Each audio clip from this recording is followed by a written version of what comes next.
And then I'm going to share my screen. Okay. Good afternoon, everybody. Always glad to see you again. Excuse me. So for some reason, I am out of it today. I seem to be in la la land. So just bear with me as we get through the agenda today.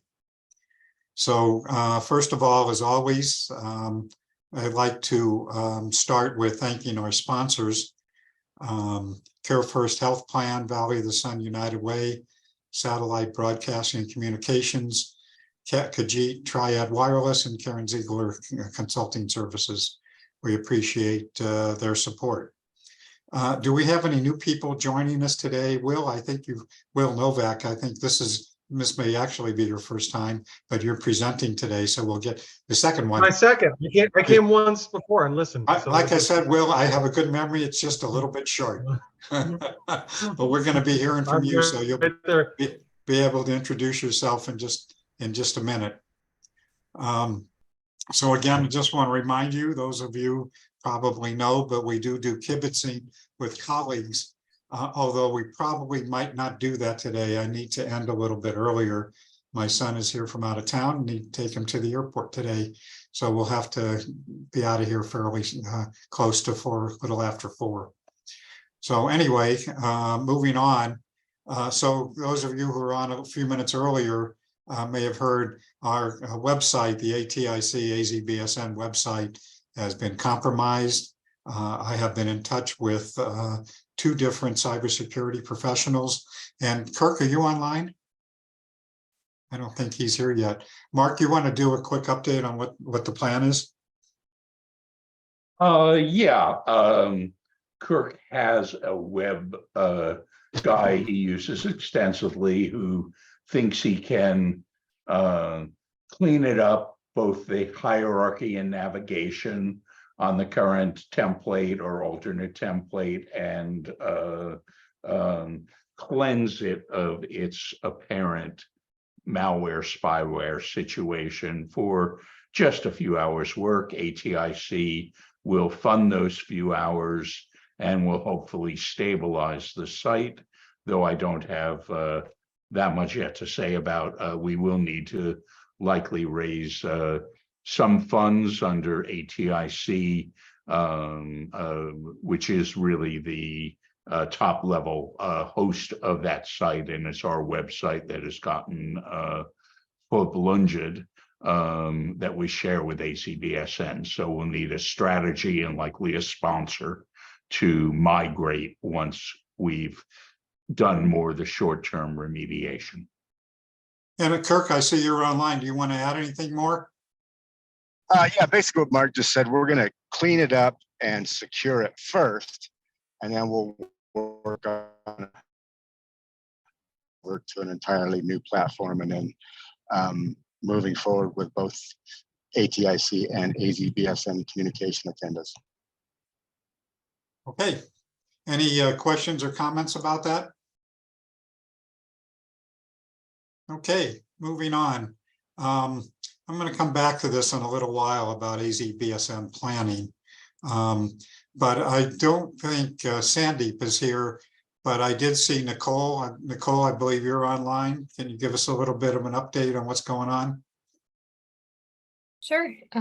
Good afternoon, everybody. I'm Nicole Umayam. I'm the Federal Program Officer for Arizona with NTIA. So supporting the state in their BEAD and digital equity planning and implementation processes as part of the bipartisan infrastructure law. So I work for the federal government, but I'm here on Team Arizona. I came from the state as well, and I get to work pretty closely with the broadband office as well as stakeholders throughout the ground to make sure that we achieve internet for all. I know today Sandeep and Cindy are both in some stakeholder meetings, so they're not able to join us today. But I guess the update for this group is that they are, since they've now secured their contractors for both BEAD and for digital equity planning, the sort of next priority is to finalize their listening tour and outreach schedule that is really going to be inviting in discussion for stakeholders, broadband stakeholders, as well as the broadband use and adoption or digital inclusion side of things. So trying to coordinate between those two contractors right now, and we should be able to have a public schedule out that we'd love this group to help promote and share to make sure that everybody's being represented. That's sort of where they're at for this process. I'd like to say that they'll have that plan out in the next week or two that we will see. For better, I guess, any questions on that? Yeah, Nicole Mark Goldstein, just want to review the staffing going on at Commerce. There's now a GIS individual. There's Cindy Hogan as digital equity. There's KPMG selected for grant compliance. There's let's see, there's an open position for grant management. And there's I thought they hired somebody for that position, didn't they? Yeah, so currently, so Sandeep is the broadband director in the broadband office. He has 3 FTEs currently. So Cindy Hogan, who is the digital equity program manager, Lillian Lee, who is the grants and compliance officer, and Crystal Severs, who is the GIS specialist. But KPMG's been selected as a contractor as has Digital Equity Institute, right, again. Yes, so contracting support. Yep, contracting support for BEAD planning with KPMG and digital equity planning with the Digital Equity Institute.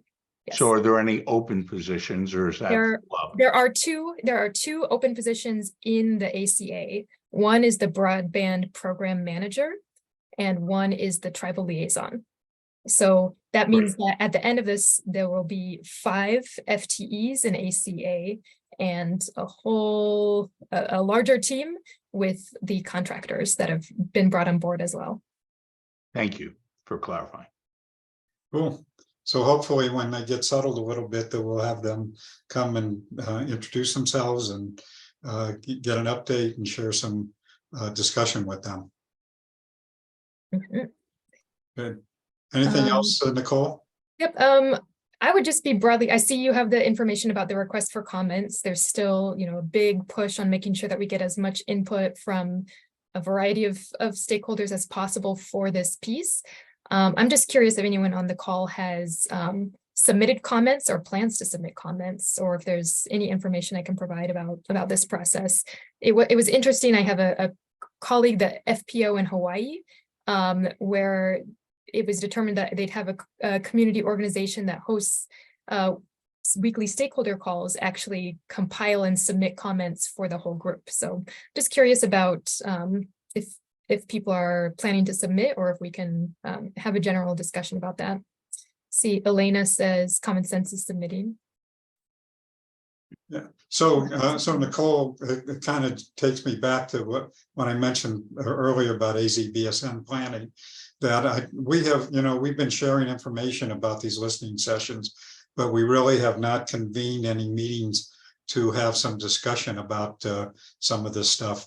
And so that's one of the things I've been thinking about, that we need to start doing that because all this stuff is now happening, and we're going to need to provide input at the state level as well as at the federal level.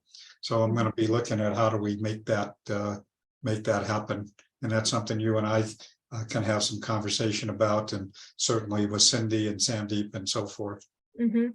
Yep. So comments. So for this particular grant program, the comments are due May 1st. So as expeditious of brainstorming sessions as we can do. Okay. Thank you. Anything else, Nicole? I think that's it for this. That's it for this week. Okay. So just a reminder. So they've had 2 listening sessions, one today, one last week, and another one coming up on April 24th. So basically every Monday at noon, Arizona time. So if you're interested in learning more about that, you can attend those listening sessions. Okay, anything else? So Cindy was online, but it sounds like she may not be available at the moment. So with that, let's move on. So Aaron, are you online? Can you give us a little update on what's happening with the Medicaid and ACP sign up? I believe you and Mauricio have shared some information with each other, but anything new to update us on? Not really from what we've shared already. We shared out information to our libraries about the changes in Medicaid sign up to make staff aware that they might be getting questions, and just so they're kind of ahead of the game on that. We are planning a webinar later in in May, when that detail has been fully set. I can share that with this group, but just again for library staff to kind of be aware of the resources that are out there. Then as far as the ACP campaign, still waiting to get final say-so from the printing folks at FCC that everything is set to go and will be on the way to the libraries. So no additional changes there yet either. Okay, thank you, Aaron.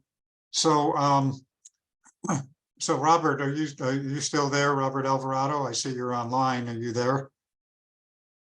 Yes, Are you hiding? I'm here. I'm here. Oh. How are you doing?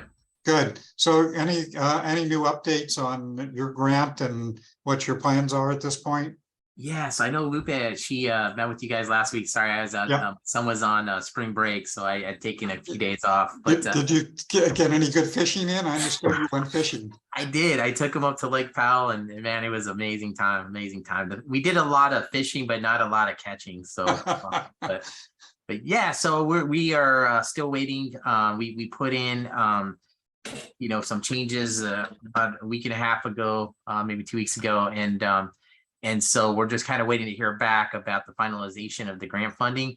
And so we've been just kind of prepping. We've got, our partnerships. We've been having meetings just to make sure that we're getting everything organized within our different states and different areas and zip codes. So we're doing a lot of the pre-planning and setting that up. So when we do get the all go, we're able to start moving forward. So we've heard a lot from a lot of the team here and others about the options of having some events in some other locations, which is amazing. It's just great. So looking forward to that. Lupe and I are excited. And so we were discussing that and looking forward to all the partnerships and moving forward with this grant. So I don't know, Lupe, if you have anything else to add. Just that once we get it, we're going to be applying for new positions. We're going to be opening some new positions on our team, and so we're super excited about that. And we kind of are trying to get that planning going. And once we get the grant, our goal is to have, if we get it very soon, start implementing it in the summer. Okay, and Lupe, I'm sorry, I didn't see you online earlier, so. Great, glad you could be here today. Yeah. Thank you. So anybody else who's involved with those ACP grants? Elizabeth, you're up in northern Arizona too, if I'm not mistaken. I am in Phoenix, and See, I lied. Yeah. Well, it's north for me. Yeah, right. I know. I was like, it might be north for some people, but no, I'm in Phoenix, so I don't have anything for this. Okay. Well, then let's move on. We do have a presentation today. We've been trying to get somebody here from Google Fiber for quite a long time. And then Will Novak contacted me and said, hey, maybe we should connect. So I'm glad to introduce Will Novak, who's the Government and Community Affairs Manager for Google Fiber, who's going to kind of give us an update on what's happening with Google Fiber here in Arizona, what they're doing and what some of their plans might be. So Will, did you want to share? Do I want me to stop sharing? Yeah, I've got things I can share. Let's see if I can figure Okay. it out. I'll probably turn my camera off. You're not missing much. This is what I look like. Hi, guys. I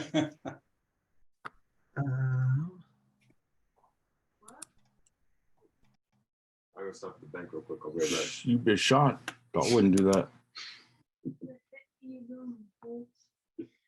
No way. You be playing games like that, man. Oh, sorry. I didn't mute my audio. Sorry, everybody.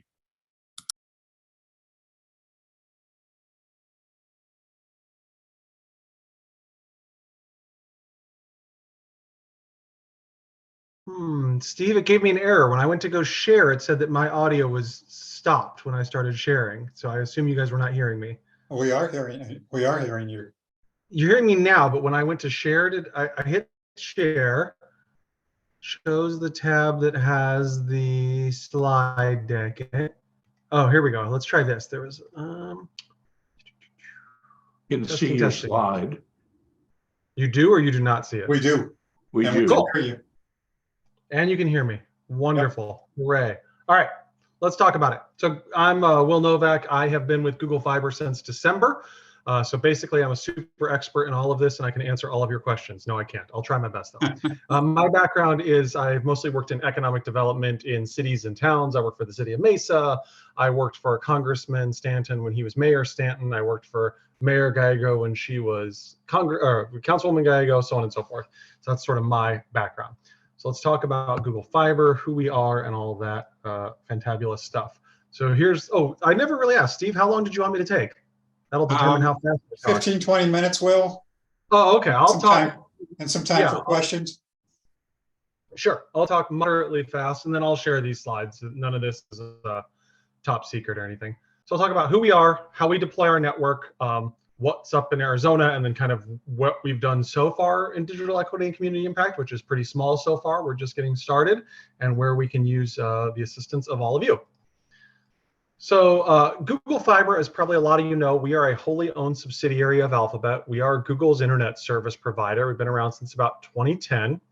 When we launched, it was a big hoop-de-doo. There was a big contest nationwide about what city was going to be the first city to get Google Fiber. All this crazy stuff happened.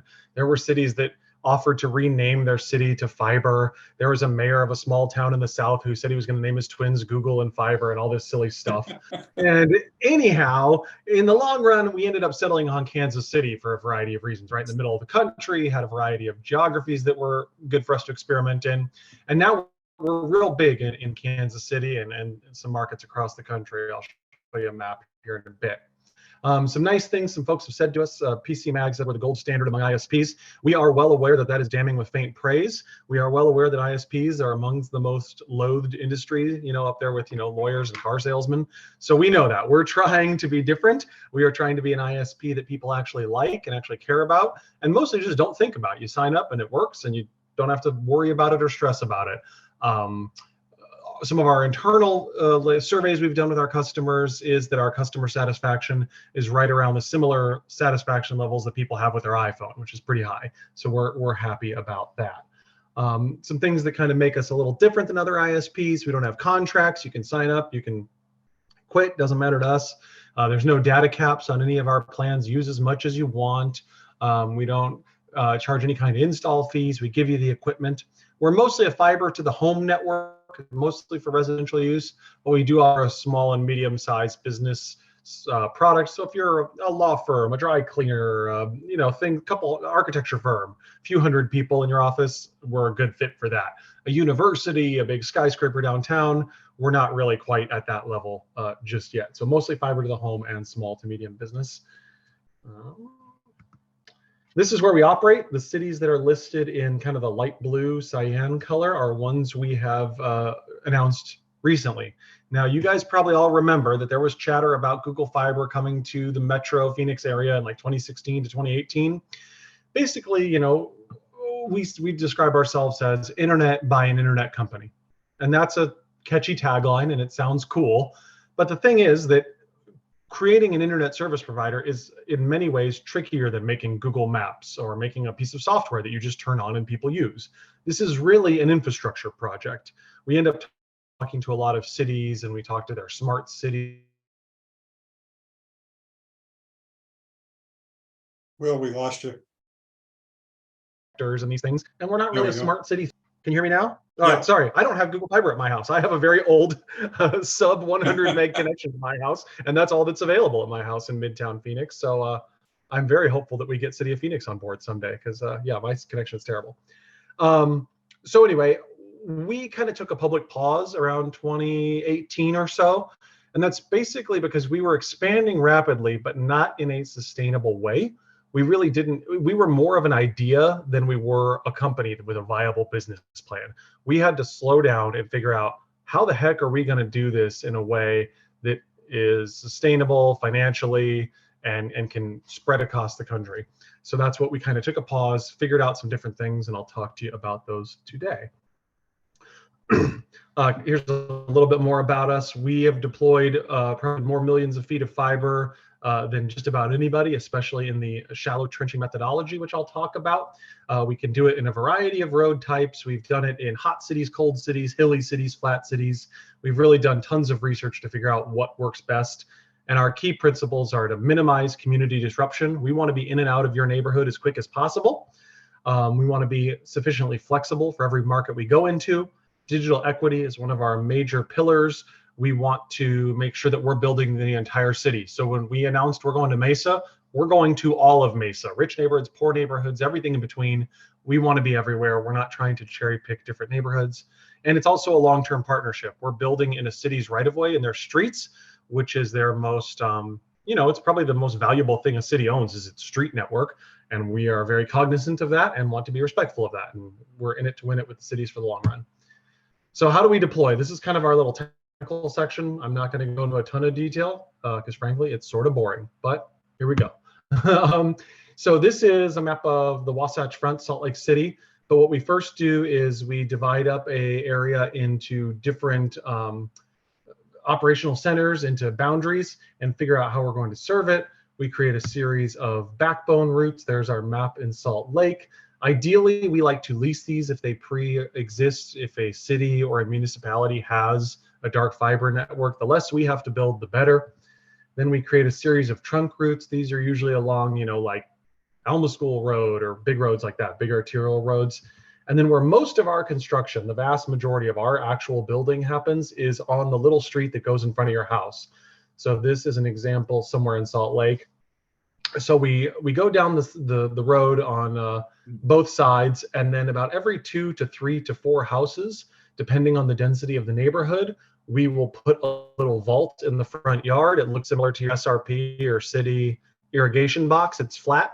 And then when someone decides they want to sign up for our service, we'll create installation, usually within that week, come out, dig a small trench in their yard, and put a little box on the side of their house. Looks like your water box or your electric utility box, and get their house all hooked up. We do what's called shallow trenching. Some people call it micro trenching. That can vary depending on the agreement we come to with the city. But basically, the ideal scenario is where the asphalt meets the sidewalk or the concrete. If you don't have a sidewalk, just a little curb. We make a little trench. It's about 2 inches wide, and then it goes down. We need 6 to 18 inches of cover. We put the conduit in there, and then we shoot the fiber optic cables down the conduit, just like when you used to go to the bank and the pneumatic tubes would shoot you your money, very similar to that. And then we fix it up, and we put flowable fill in there and cover it up. So if we're building in front of a single family house like mine, if we started at 8 in the morning, we'd be done that day by noon at the most.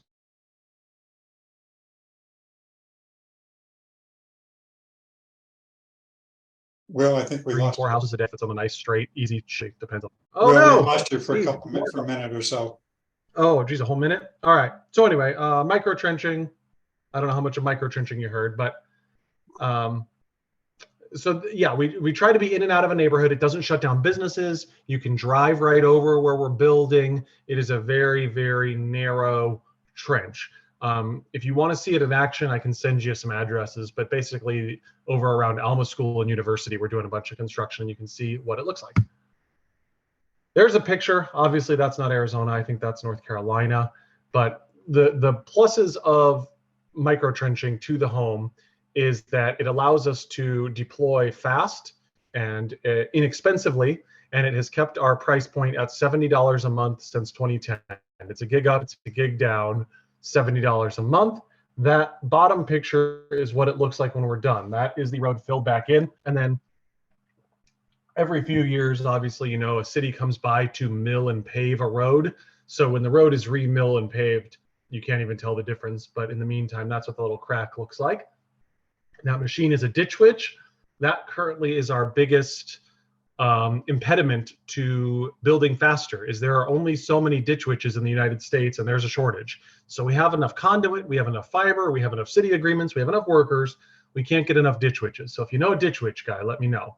But so yeah, micro trenching is kind of our secret sauce that allows us to go quickly. We're above the utility lines, we're above the water lines, the gas, all that stuff. So where are we at in Arizona? Currently, we have deals inked with the city of Mesa and the city of Chandler. Why Mesa? Frankly, it's because of Mayor Giles. Mayor Giles was aggressive. Their city was aggressive.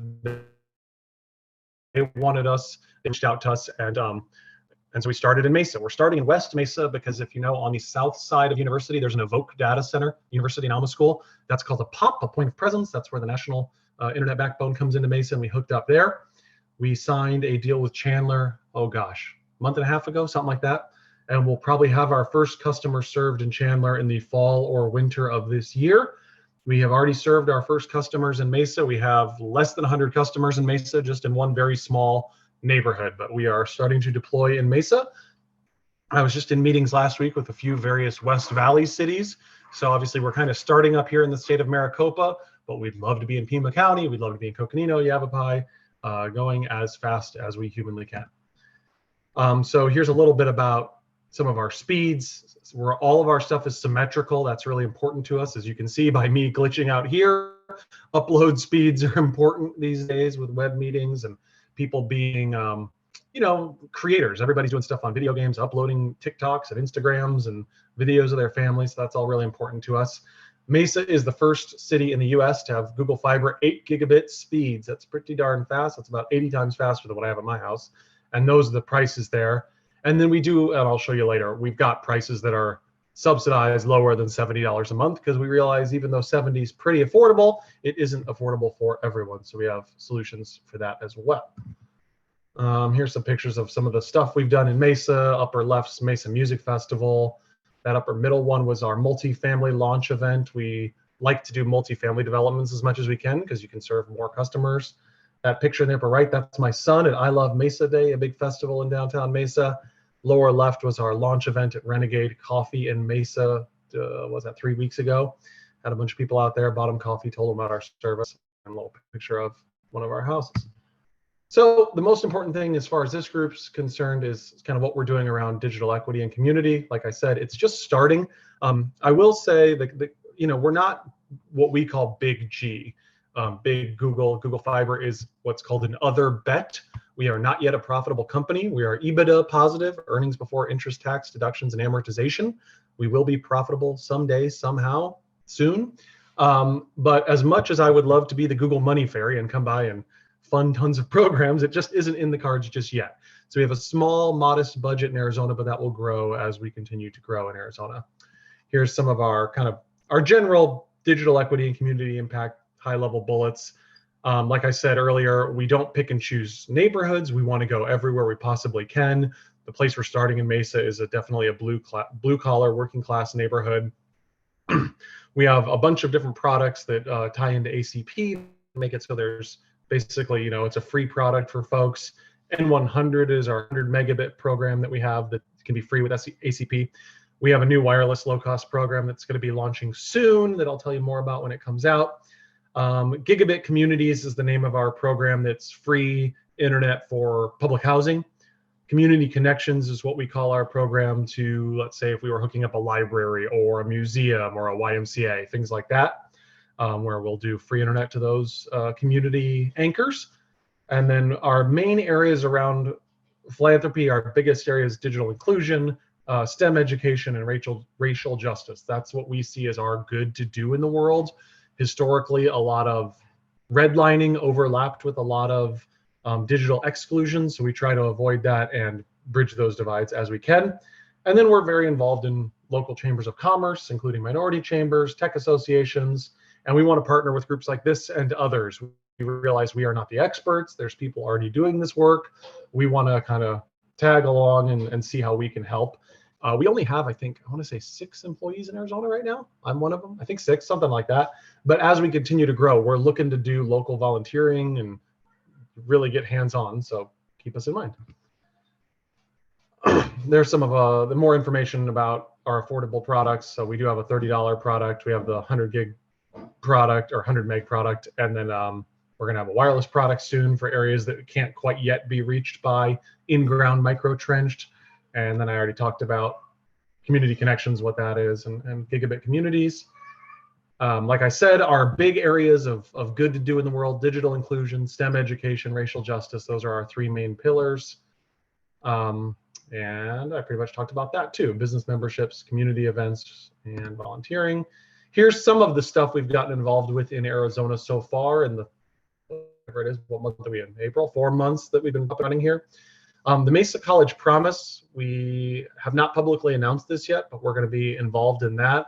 If you're not familiar, that is a program of Mayor Giles's that allows kids who are students in the Mesa Unified School District to go to MCC for free. And we're going to be focusing on kids that are majoring in STEM degrees and helping so that they can, you know, after they take out non-loans. So they get Pell Grants and different non-loan types of aids, and then we'll help cover the difference. Involved in the SciTech Festival, the AZ Tech Council, Arizona and Mesa Chamber, as well as this group, and the Arizona Association for Economic Development, because there's obviously a big economic development focus with this whole thing, you know, around working from home and people starting up businesses and so on and so forth. And we're looking to get involved in more things. So if you know things that we should be getting involved in, or spaces that need help, let us know. I am keen to learn. I know this group AZBSN that would like to. Yes, indeed. I was trying to find a real good logo of yours to put on there, but the one I found had said like COVID-19 task force on there, and I didn't put it on there. So anyway, but yes, obviously here. Yeah. There's my info. Again, my background is in cities and towns and economic development, so I have sort of a vague idea of this space, but I am by no means an expert. I know that big corporations can kind of be clunky and be like a big, you know, I think of Lenny from Of Mice and Men, who tried to love things and sometimes would squeeze them to death. We're trying to avoid that if we can. We want to realize that you all have been doing this work, and we want to help fund it, help volunteer, help do it as we can, but we're not trying to jump in the front of the line and say, look at Google Fiber. That is absolutely not what we want to do or what I want to do at all. And then there's all my contact info. That's my personal cell phone. Call me, beat me if you want to reach me. All our info. I think I covered it all. I don't know. I can take questions, make up answers to things. I'm a good BSer. So yeah, I don't know. That's what I got for now. Okay. So Will, why don't you stop sharing, and then let's see if anybody has any questions, comments, thoughts.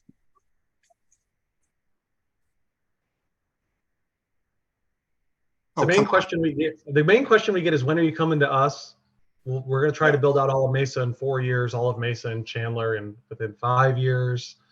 I really desperately want us to get a deal with the city of Phoenix. That's going to be tricky because they've got some goofy stuff in their ordinance that needs to be cleaned up, and they just had 2 new council members start today, so there's going to be some issues there. So how many customers do you need to be profitable in Mesa? Oh, I truly don't know. I personally do not know that answer. More than 100, which is like what we have now. You know, yeah, we're going to be in the red for a bit because of all the upfront cost and the digging and the trenching and the building, the points of presence and the huts and all these things. Like, it's a long, like any subscription-based thing, it's a long run. You know, we'll be profitable in a decade in Mesa. Like, we're not going to be profitable anytime soon. Has there been any look towards Tucson? We have been trying to talk to Mayor Romero. We've had some on-again, off-again talks and some chats in Pima County, and yeah, we're definitely interested. Obviously, I mean, look, why are we starting in Metro Phoenix? It's where the most people are and the greatest density, the greatest return on our investment. But if you look back at my map, after I share the thing, like one of the cities we're in is in West Des Moines, Iowa. West Des Moines, Iowa was not on like our target list, but they built a municipally funded shared conduit network. And so we share in that network. So when medium and small towns do things like that can speed up the process. Like, if I'm guessing here, I'm not looking at the population size, I would guess West Des Moines is like similar to Prescott, maybe. So, you know, that's for medium and small towns. Not that, I mean, Tucson's pretty big. They're not really medium anymore, 1 million people in Pima County, but that's a way to kind of get to the front of the line, is when they do some sort of shared municipal led network. So Will, we can connect you also. The CIO of the city of Tucson has just recently, or his people have recently engaged with us. And he Cool. Well, actually just sent me a note about wanting some help with some things, so. yeah, please do. What is it? I think I might have talked to him. I can't remember. Yeah. Remember his name? No. I've talked to so many people in the past 4 months and met so many people, mostly by email and Zoom and video, that like it's all in one ear and out the other. So I'm trying to figure out who does what and who's where in the space and all those things. Well, I that's met Aaron something we at can a help you taxi with. stand. Okay, any other questions for Will? You guys are too easy. I thought you were gonna ask some tricky technical Well, question. there's a few in the chat. Oh, Okay. let's see down there. Do you believe Google Fiber will eventually be an ISP option for schools? Yes, especially, I mean, right now we could do, there's so many like charter schools and small private schools in Arizona, like not far from my house, there's what is it called? Like the Arizona School for the Arts, which is a smaller school. We could probably do one like that, you know, if we physically had the infrastructure in the area. We're also looking to partner. I need to be chatting with like ASU as a film school in Mesa at the Mix Center, and there's EVIT, the East Valley Institute of Technology.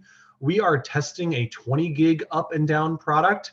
We're testing it with a community college in Kansas City, and one of our employees just happens to live next to it. So his house has 20 gig. So we're looking to partner with like schools, especially if they're like, there's a lot of these schools now that do stuff around STEM and tech or like video production. We would love to like partner with a school that could get the 20 gig service and try to break it and beta test it for us and tell us what's good or bad about it. So that were you using the Utopia fiber? I imagine that it become. I believe yes. I think the answer in Utah is yes, but I can't swear to it because I don't live in Utah. I would have to ask my friend Sylvia, who's up there. But yes, I believe we have used theirs. Something about Navajo County. I don't think that's related to us. And in airports. Sure. Yes, I would love to hook up to airports someday.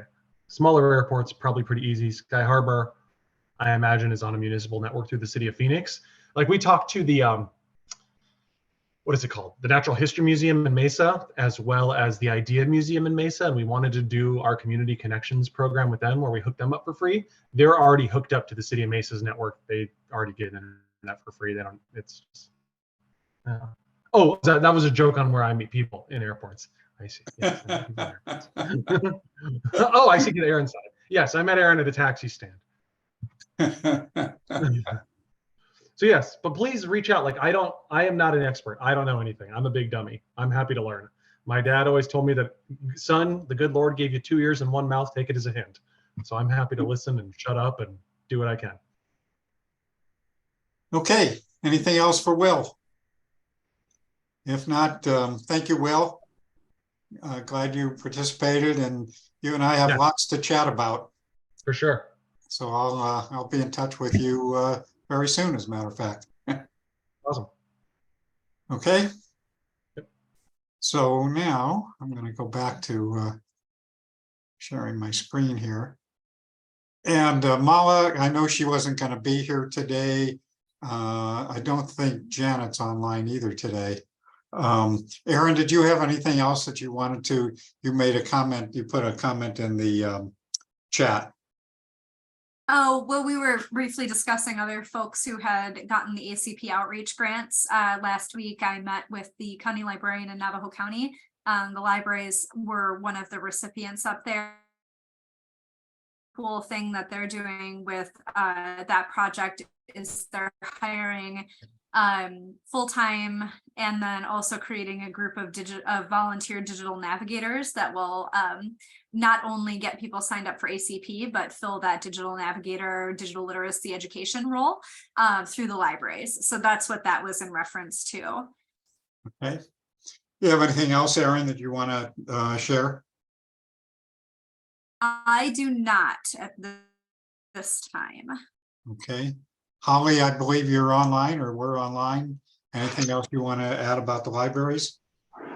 No, I don't think so. Thank you. Okay.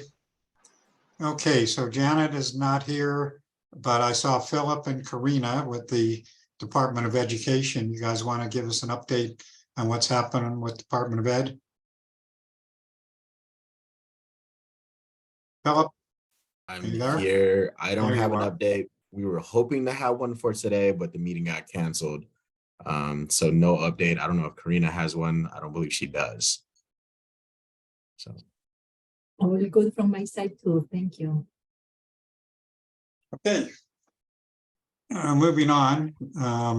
So Rory, I think you're online. You want to give us anything more on the Final Mile project and what's happening with that? Well, we won one of the final 4 projects. We're doing SIPIQ. So it's in process. We've negotiated a deal to get to bring in Starlink as opposed to antennas. We're having a little trouble getting towers out there, but we have a plan. So we'll have it up and running. Our best guess right now is somewhere between 45 and 60 days. We should have most of the people online. So Rory, can you talk a little more about Starlink and where it is and what it's doing and how it's being used and what you see, how that fits in with your project? Yeah, it's so it's actually quite complicated. I just got done off a meeting with a third-party company who's a signed reseller of Starlink. The problem with Starlink is their circuits are limited to they'll only sell you 45 to 220 meg. The 500 meg is kind of bogus. And then it's an up to, so it's not a consistent number. Then to make it worse, they you cannot bond them easily on your own. The way that Starlink is programmed, they don't give you static IP addresses and IP4, and then each one of the radios, in addition to in most cases probably coming off the same satellite. And if I'm getting too technical, I'll stop. But the biggest issue is the satellites, the dishes actually may end up using the same subnet and same gateway through the same satellite. So you can't bond them very easily. It's going to be extremely complicated as to what we're going to do. But the end result is we're having to set up a full SD-WAN infrastructure for this and do some crazy programming on the router sides. We think we're going to end up with some kind of lag methodology. But anyway, point being is we're pretty sure we can get this up to about 1 gig. Pushing it beyond that is going to be a little challenging.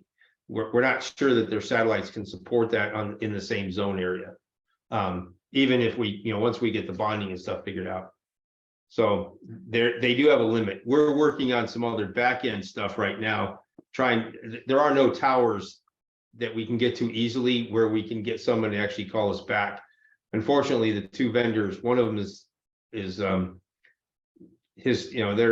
they just don't call people back. They're impossible to find. I went to their office.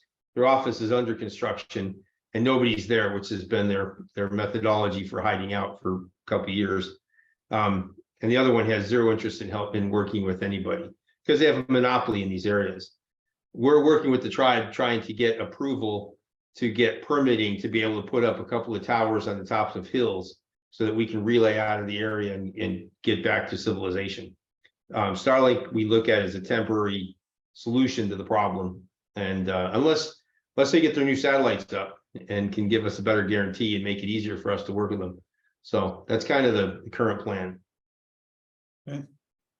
So, hey, Will, can we go back to you a second? Are you still online? Can you just talk about, you mentioned wireless solution. Can you talk about that a little bit? So we have a thing called Google Web Pass that we use in denser areas, or like if we were to go into Tempe, it's something we would probably do, rooftop to rooftop, point to point. That's mostly where we use it. We have not, I think we've been doing some testing in super rural areas, but I don't know a ton about how that testing has gone yet or anything like that. But we mostly have used it in dense urban areas. We're doing a bunch of testing in San Francisco because it's so hilly there and so dense, because it just gets to be challenging to dig up the streets when they're super heavily used. Okay. Well, it might be interesting to learn more about that in the future here. Yeah, I can have one of our Web Pass people maybe give a little talk on it. I frankly don't know a ton about it just yet. Okay. Sounds like a plan. So just a couple of things. There's several events coming up, and these were all included except for this last one. They were all included in the email that I sent out and will be again in the email follow-up to this meeting. But just quickly, there are a number of things. April 18 and 19, the Alliance for Community Health Centers conference is going to be taking place. And it's a good way to connect if you're looking to do ACP and other kinds of things. It's a good way to connect with those community health centers. Anybody who's online know anything more about that conference? Okay.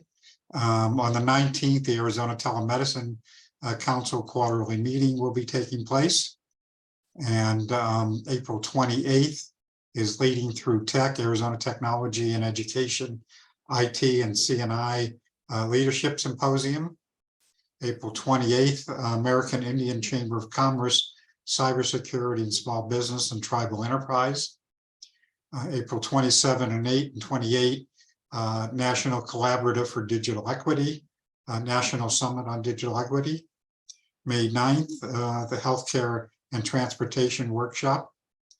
May 11th is the 10th Annual Arizona Technology Council Cybersecurity Summit. May the 18th is the ASU Enterprise Technology Trusted Learner Network Unconference, Charting the Horizon. And June the 7th is Building for Digital Equity, Community Networks Institute for Local Self-Reliance.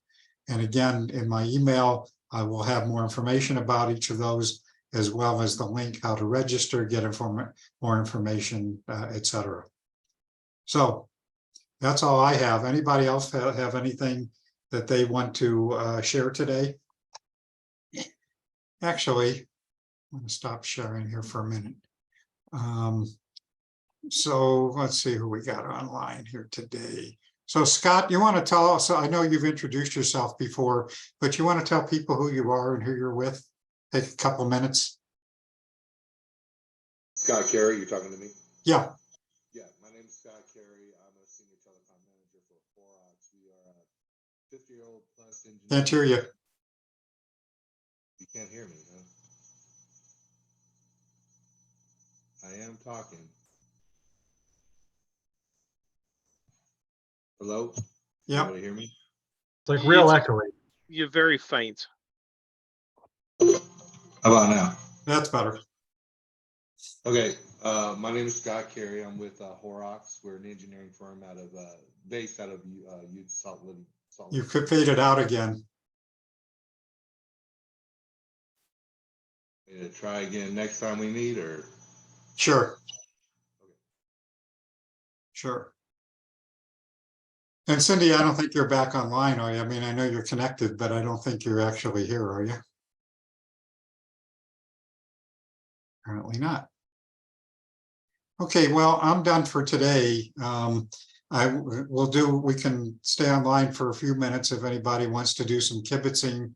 If not, one last thing, hopefully next week, I know I've put it off for a couple of times, but hopefully next week, we will get an update on what's happened in Indian country.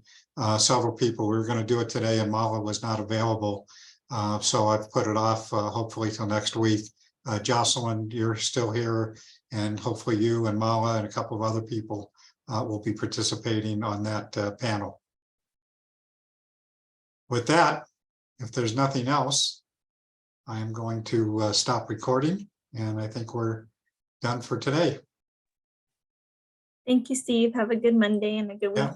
Thanks, everybody. Thank you, Steve. Thank you. Bye. Okay, captions.